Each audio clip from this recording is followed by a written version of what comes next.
Hello, welcome to another My Life in Objects video. So it's been a little while now because I took a break for a while recently, but I've been thinking about doing this particular object for a long time, and it's just been sitting there in a pile of other books, and there's actually quite a few music and guitar related books that I want to do, but I really wanted to do this one first before I do all the others.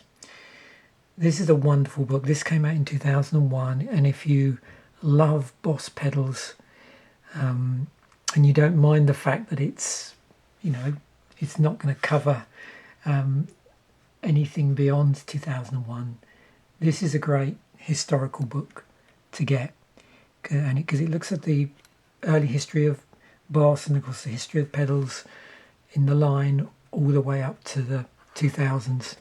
Or the start of the 2000s. So let's have a flick through this. This book I've aimed to keep really nice. It's one of those books where, I haven't actually looked at it that much because I've been keeping it flat. The quality of the paper in this is awesome. It is that lovely sort of shiny feel. But there's just a section on the OD1. All these sort of classic pedals that I know tend to come up when people think about Boss. You can see here it's all organised by category as well. You've got the chorus section. So I don't know if you can see here how clear that is, but there's these sort of pseudo tabs. I don't know if you can see them in the corners there to signify the type of thing it falls into. Choruses, phases, flanges, vibrato, things like the slow gear, the octave pedals, compressors, limiters, it's all here, graphic equalizers, the spectrum, several pedals that were maybe released for a short period of time. You've got things like auto wah, the dynamic filter, the touch wah, the dynamic wah, the DM2 as well. Just bring down that a little bit. The various digital delays up to, was that the DD5? I think that's as far as it goes. And also you'll notice it does have a time frame. And again, remember, present means, when this book was published, which is 2001. And then we've got this other section. So you've got interesting things like the acoustic simulator, noise gate, noise suppression.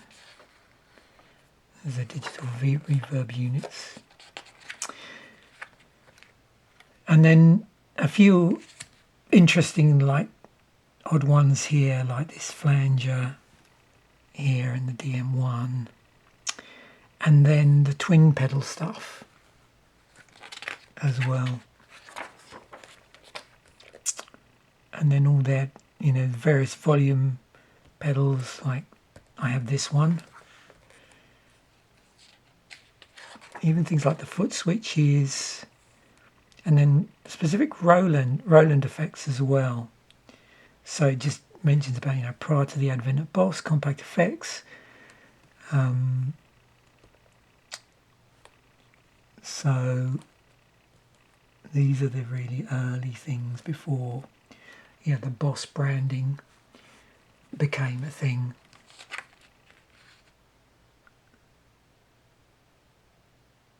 And then we've got some rare stuff. There's a few things about pedal collections as well. There's a distortion comparison analysis section. It gets really quite interesting, some of the articles in here. Because a good way of thinking of this is it's almost like a series of articles, but they're all about Boss pedals. Because it has different angles, like it shows you the relationships between, so I'm trying to stop this from getting too much sort of lens flare, but it's difficult with this lovely stuff. It's even got this lovely comparison, quadrant set up for the different types of distortion models, and I think in fuzz as well.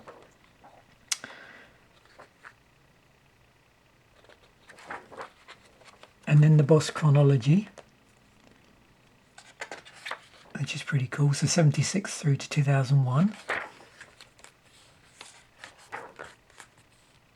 And then all the things about how to classify the knobs on them, stuff like that. It's, yeah. All the backs, even down to things like the snaps for the battery compartment, the screw things, yeah.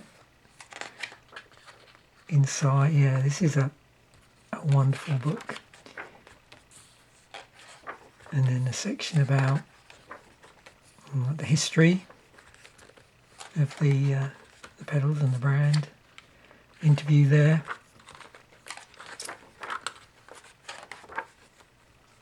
Oh, this makes me smile so much. There's an inside story thing you can see here about individual pedals. About the spectrum there. Slow gear. It's going through chronologically by year, talking about, what came out in that time period. Oh, there's the Dimension C. I don't know if anybody remembers those. Oh, the ubiquitous Metal Zone, MT2. Blues Driver. So it's nice because there's a good degree of repetition in terms of the pedals that it mentions, but it looks at it through lots of different lenses. And then it gets onto the, whole question of the, just generally compact effects processors, and like a Q&A about them. Maybe specific ones like the OD1, but other quite, nerdy, granular things. And then compact effects and, MEPs, multiple effects processors, because there's that whole area.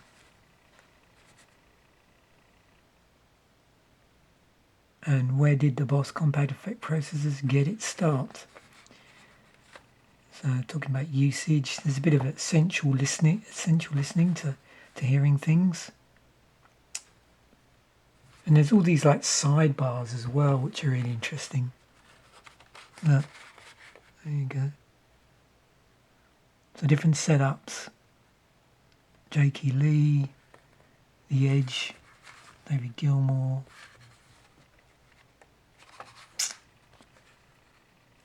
And certain albums, actually, I keep forgetting about this. I've almost completely forgotten about these. So.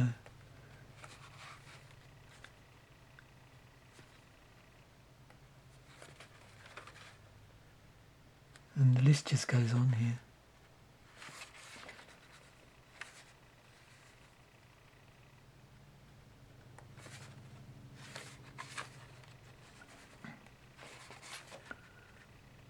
And a little bit of talking about rivals like Electro Harmonics and MXR.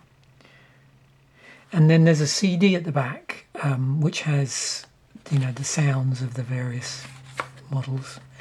And then there's also like these useful settings for certain models tied to the tracks on the CD. Best-selling ranking of the time. Boss weak points, manufacturing process, and a general index. There we go. So pretty cool. Well worth tracking down. I mean, if you're an effects pedal nerd, but obviously particularly a Boss nerd, This is a really cool book. So, thanks once again for watching. Bye for now, and I will catch you in a future video.